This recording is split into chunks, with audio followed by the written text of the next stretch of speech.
এই মুহূর্তে রাষ্ট্রপতির আদেশক্রমে একটি প্রজ্ঞাপন আমাদের হাতে এসেছে এবং এই প্রজ্ঞাপনের মধ্যে বন্টন করা হয়েছে কে কোন মন্ত্রণালয়ের দায়িত্ব পেয়েছেন। আমরা জানি অন্তর্বর্তীকালীন সরকার গঠন করা হয়েছে ডক্টর মোহাম্মদ ইউনূসকে প্রধান উপদেষ্টা করে বাকি ১৬ জনকে সঙ্গে নিয়ে মোট একটা সরকার গঠন করা হয় এবং সরকার গঠন করার পর গতকালকে কিন্তু আমরা জানি যে তারা শপথ গ্রহণ করেছেন, শপথ পাঠ করেছেন এবং শপথ পাঠ করার পর কিন্তু তাদেরকে মন্ত্রিসভার কে কোন দায়িত্ব পেয়েছেন সেই দায়িত্বটাও কিন্তু বুঝিয়ে দেওয়া হয়েছে। আসলে এটাই অনেক মানুষ চেয়েছেন যে আসলে কে কোন দায়িত্ব পেয়েছেন, কে কোন মন্ত্রণালয়ে রয়েছেন, এই বিষয়টা অনেকেরই জানার কৌতূহল ছিল। আপনাদেরকে যদি আমরা জানাই যে ডক্টর মোহাম্মদ ইউনূসকে প্রধান উপদেষ্টা রেখে বাকি যাদেরকে রাখা হয়েছে তাদের মধ্যে প্রথমে ১ নম্বরে যার নামটা এসেছে তার নাম হচ্ছে জনাব সালেউদ্দিন আহমেদ। তিনি অর্থ মন্ত্রণালয় ও পরিকল্পনা মন্ত্রণালয়ে রয়েছেন।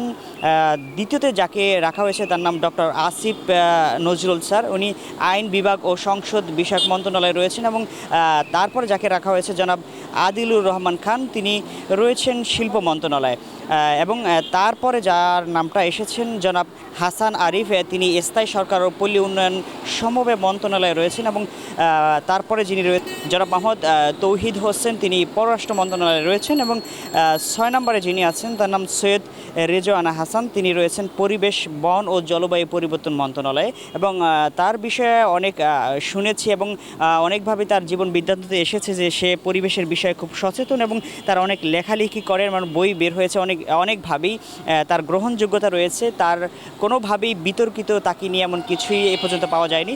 এবং ৭ নম্বরে যিনি রয়েছেন তিনি মিস শারমিন এস মুর্শিদ, তিনি রয়েছেন সমাজ কল্যাণ মন্ত্রণালয়ে, তিনিও অন্যরকম এক ব্যক্তিত্বের অধিকারী তিনি। এবং ৮ নম্বরে যাকে রাখা হয়েছে অত্যন্ত মেধাবী একজন চৌকস অফিসার ছিলেন brigadier general doctor M Sakhawat Hossain, তিনি স্বরাষ্ট্র মন্ত্রণালয়ে গুরুত্বপূর্ণ একটি দায়িত্ব পেয়েছেন। এবং ৯ নম্বরে যাকা রয়েছে তিনি একজন সুনামধন্য আলেম এবং মেধাবী একজন আলেম, খুব ভালো পরিচিত আলেম সমাজের মধ্যে, তাকে সবাই শ্রদ্ধা এবং ভালোবাসেন, তাকে নিয়েও কোনো বিতর্কিত নেই।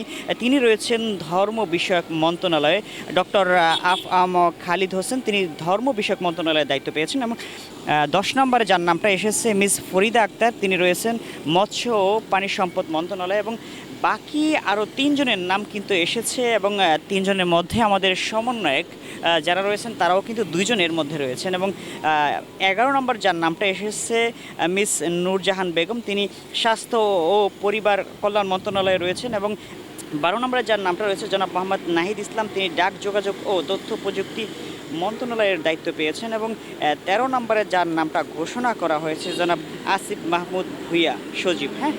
১৩ নম্বরে যার নামটা ঘোষণা করা হয়েছে তিনিও আমাদের একজন সমন্বয়ক জনাব আসিফ মাহমুদ সজীব ভুইয়া, তিনি যুব ও ক্রীড়া মন্ত্রণালয়ের দায়িত্ব রয়েছেন। আসলে এই ১৩ জন কিন্তু গতকাল শপথ পাঠ করেছেন।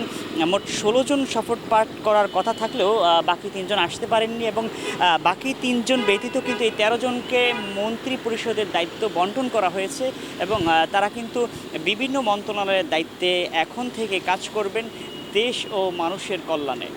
সেক্ষেত্রে তাদেরকে পরিপূর্ণভাবে দায়িত্ব বন্টন করা হয়েছে। তবে তাদের এই দায়িত্বটা দেওয়া হয়েছে দেশবাসীর কল্যাণের ক্ষেত্রে, তাদের এই গুরুত্বপূর্ণ দায়িত্ব দেওয়া হয়েছে আগামী দিনটা, আগামী দেশটা এবং আগামী ছাত্র জনতা যাতে সুন্দর একটি দেশ পেতে পারে। এবং আজকের মতো এখানেই বিদায় নিচ্ছি। পরবর্তীতে কোনো আপডেট যদি জানতে হয় তাহলে আমাদের সঙ্গে থাকবেন। আমি আপনাদের সঙ্গে ছিলাম ত্বকি খান, নিউজ 9 ঢাকা।